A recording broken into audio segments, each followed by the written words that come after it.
ఇవాళ సోమవారం మార్నింగ్ కాలేజీలకు వచ్చేవారు, పనులకు వచ్చేవాళ్ళు వీళ్ళందరూ బయలుదేరారు. ఎర్లీ మార్నింగ్ బస్సు అది. దాంట్లో బస్సు అనగానే ఈ మధ్య అందులో ఫ్రీ బస్సు. ఇంతకుముందు వేరే ఆప్షన్స్ ఉండేవాళ్ళు కూడా లేడీస్ ఎక్కువ మంది బస్సునే ఆప్షన్ చేసుకుంటున్నారు. అది సరే తప్పులేదు, ప్రొవిజన్ ఉంది, ఆ ఫెసిలిటీ ఉంది, వస్తున్నారు. వాడు ఒక 30-40 మందిని ఎక్కించుకోవాల్సిన బస్సులో 70 మంది ట్రావెల్ చేస్తున్నారని ఇన్ఫర్మేషన్ వస్తుంది. క్రౌడ్ ఉండడం వల్ల వాళ్ళేమి ఆటోలో లాగా డ్రైవర్ మీద ఎక్కి కూర్చోరు, కానీ చాలా చోట్ల లారీల్లో ట్రక్ ఇప్పటికి కూడా సిటీలో ఎన్ని ఉంటాయండి రోజు.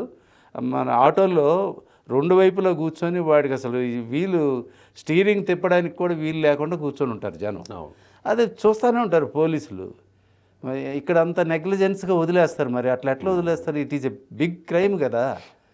అసలు ఆటోలో ఎంత పర్మిటెడ్? 4 పీపుల్ 4 కూర్చోవాలి, డ్రైవరు వెనక 3 ప్యాసింజర్స్.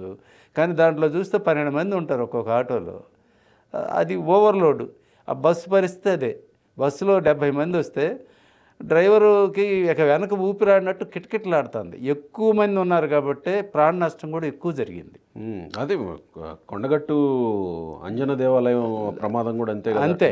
అది ఇంకా ఎక్కువ మందికి పైగానే ఉన్నారు. అవును, అది ఇంకా బస్సు పైకి ఎక్కేటప్పుడు ప్రాబ్లం వచ్చింది. ఇక్కడ ఇష్యూ అది కాదు. ఇక్కడ ఏంటంటే 2 ప్లెయిన్ రోడ్లు. ఇప్పుడు ఏదో రోడ్డు అక్కడ చిన్న గొంతు ఉంది, దానివల్ల రోడ్లు మెయింటెనెన్స్ సరిగా లేనందువల్ల ఉండొచ్చు. మనోళ్ళు మరి స్లోగా కంట్రోల్లో వెహికల్స్ తోలితే గుంతన్నా కూడా తప్పుకొని వెళ్తారు. మనకి గుంతలు లేని రోడ్లు చాలా అన్ని రోడ్లలోనూ ఎక్కడో చోట గుంతలు ఉంటాయి. పైగా కొత్త రోడ్లలో వెళ్ళేవాళ్ళు కాదు, వీళ్ళంతా రోజు తిరిగేవాళ్ళు. ఆ టిప్పర్లు వాళ్ళంతా వాళ్ళు జాగ్రత్త తీసుకొని ఉంటే ఇంత యాక్సిడెంట్ అయ్యేది కాదు. అవునండి. ఈ ఇష్యూ మేజర్గా ఏంటంటే పాపం ఒకే కుటుంబంలో 3 ఆడపిల్లలు అక్క చెల్లెళ్ళు చనిపోయారు. ఇవాళ కన్నీరు పెట్టించే సంఘటనలో మామూలుగా వాళ్ళ కుటుంబానికి ఎంత శోకం ఉంటుందో అర్థం చేసుకోండి. వాళ్ళు పైగా అందరూ ఇద్దరు ఒక కాలేజీలో ఇద్దరు చదువుతున్నారు. 10 నెలల పాప, శిశువు, పొత్తిళ్లలో ఉండే శిశువు. అవును.